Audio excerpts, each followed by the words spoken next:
Hello Radha स्वामी family, कैसे हैं आप सब। उम्मीद करती हूँ आप ठीक होंगे। चैनल को लाइक करें, सब्सक्राइब करें और आपके चैनल पर आपका बहुत बहुत स्वागत है, दिल से स्वागत है। और वीडियो को लाइक शेयर जरूर करें, आपका दिल से स्वागत है। राधा स्वामी जी, कमेंट में राधा स्वामी जरूर लिखें। राधा स्वामी जी, जी राधा स्वामी जी, जी राधा स्वामी जी, जी राधा स्वामी जी। तो आज की वीडियो मैं इसी यहाँ से ही शुरू कर रही हूँ। आप पूरा सहयोग दें, आपका दिल से शुक्रिया होगा, आपका दिल से शुक्रिया होगा।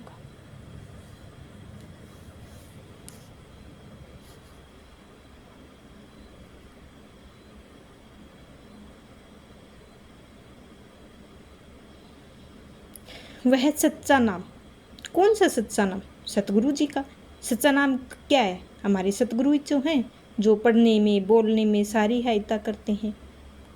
बाकी जो देखना है आपको देखते रहें, लेकिन सतगुरु जो हमारा करता है वो किसी और से नहीं हो सकता है। किसी और का कोई मतलब ही नहीं है कि कोई हमारा काम कर सके।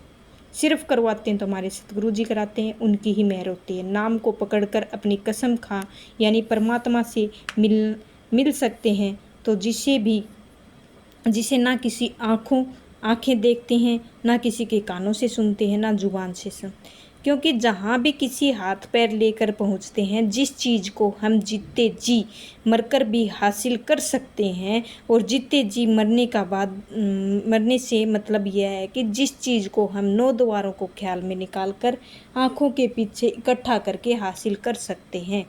तो सभी महात्माओं ने शब्द के नाम की महिमा को करते हुए कहा है, जितने भी हमारे लफ्ज़ हैं, हमारे साधन है, वह शब्द या नाम के हमारा इशारा या निशाना भी मंजिल है। लफ्ज़ के साथ प्यार करके कभी कौमों, कभी मजहबों, कभी मुल्कों झगड़े खड़े हैं, नहीं करने चाहिए। हमें इन लफ्ज़ों के ज़रिए उस सच्चे शब्द की, उस सच्चे नाम की खोज पैदा करनी है, जिस शब्द की दुनिया की रचना पैदा की है, जिसके आधार पर हमारे खंड ब्रह्मांड खड़े हुए हैं। गुरु नानक साहब फरमाया करते हैं, शब्द है धरती है, शब्द है आकाश है, शब्द है प्रकाश है। सारी सृष्टि ही शब्द के पीछे, शब्द के घट घट में उससे शब्द की धरती पैदा की है, सूर्य चंद्रमा पैदा किए हैं, और उस शब्द की सारी दुनिया को रचना की है।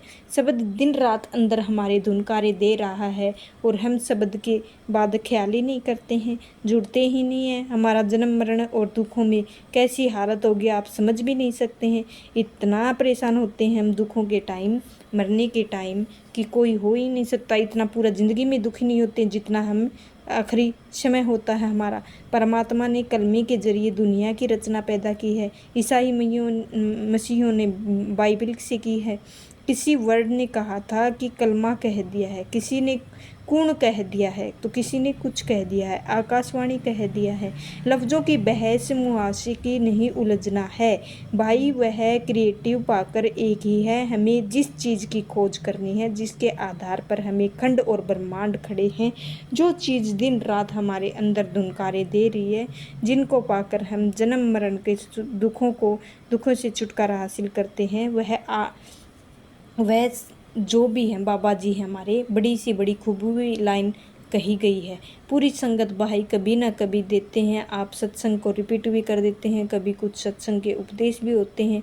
कमाई, शब्द की कमाई के पहले उनके ऊपर अमल करना चाहिए, और हमें, लेकिन हम क्या करते हैं, हम उनके ऊपर अमल नहीं करते हैं, सोचते ही नहीं हैं। बाबा जी ने फरमाया है कि हर बार वही सोचते समझते हैं, मन को वैसे में करना है, शब्द की कमाई करनी है, नाम की कमाई कैसे करनी है। हमारा मन एक अंधा कुआ है, उसको किस तरह से हमें मनाना है, किस तरह से हमको मारना है। सिमरन के जरिए मारना है, भजन में बैठना है, और सारे सिमरन करने का तरीका समझाया गया है, भजन करने के तरीके को समझाया गया है, तरह अपने ख्याल को इकट्ठा करना और समझाया गया है। लेकिन हम तो सोचते हैं शायद बाबा जी कुछ नया ही फरमाया है सत्संग में, तो इंटरमेंट भी नहीं हुआ था, क्योंकि जो भी हम कर रहे हैं हमारे सतगुरु जी की कर रहे हैं। सत्य पहचान करवाने के लिए सत्य अंक यही है। बाबा जी का हुक्म मानकर हमें विधि पूर्वक भजन सिमरन करने का तरीका समझाया गया है। उसके अंतर नाम की कमाई करें, और कमाई करें, बाकी सेवा अपना समय दें और सत्संग को समय दें। भजन सिमरन को भी समय दें। अगली कड़ी में फरमाया है, गुरु अमरदास जी फरमाते हैं, शरीर पालन को बाहर जाए, नाम ना लहे बहुत बगैर दुख पाए।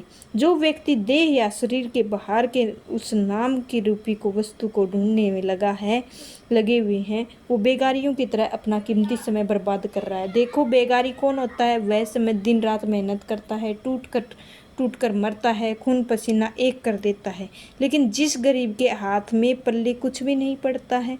अगर कोई चीज़ हमारे घर के अंदर है तो घर के अंदर जाकर उसकी खोज करनी है, तभी हम उस चीज़ को पा सकेंगे। अगर हम बाहर सड़कों पर जाकर या बाज़ारों में गलियों में खोज करेंगे तो हमें उस वस्तु की कभी भी हासिल नहीं कर पाएंगे।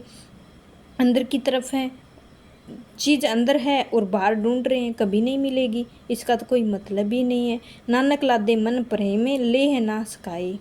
तो इसका अर्थ है, हमारे घर यानी शरीर के अंदर मालिक ने अनगिनत वस्तुएं रखी हुई हैं, लेकिन हम बाहर की मुखी हुई बैठी हुई हमारा मन भ्रमों में धर्म कांडों या कर्म कांडों में निकलता ही नहीं है।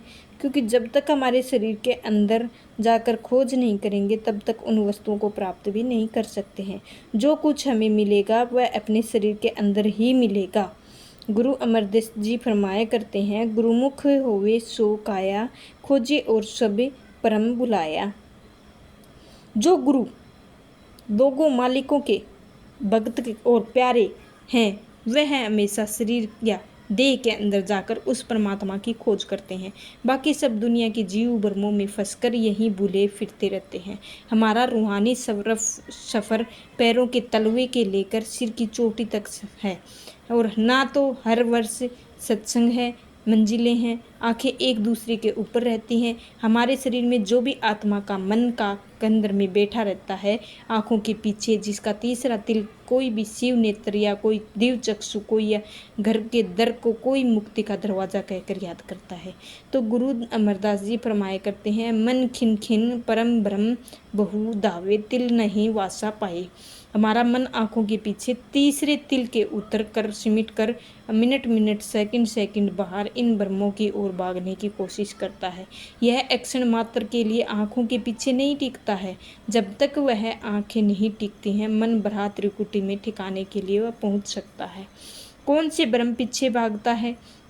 जो भी कुछ है हमारी आँखों के द्वारा दुनिया में देख रहे हैं उसको महात्माओं के भ्रम कहकर बयान किया है, क्योंकि इसे नाश और फना हो जाना है। इसे असल में समझाना दिन रात अपना बनने के लगे हुए हैं। महात्मा समझाया करते हैं, दुनिया पदार्थ और शक्लों में ना कभी किसी के बने हैं ना कभी किसी के बन सकते हैं। हम अपने ख्याल को आँखों के नीचे उतार कर और बाहर भ्रमों में फैलाए हुए बैठे हैं।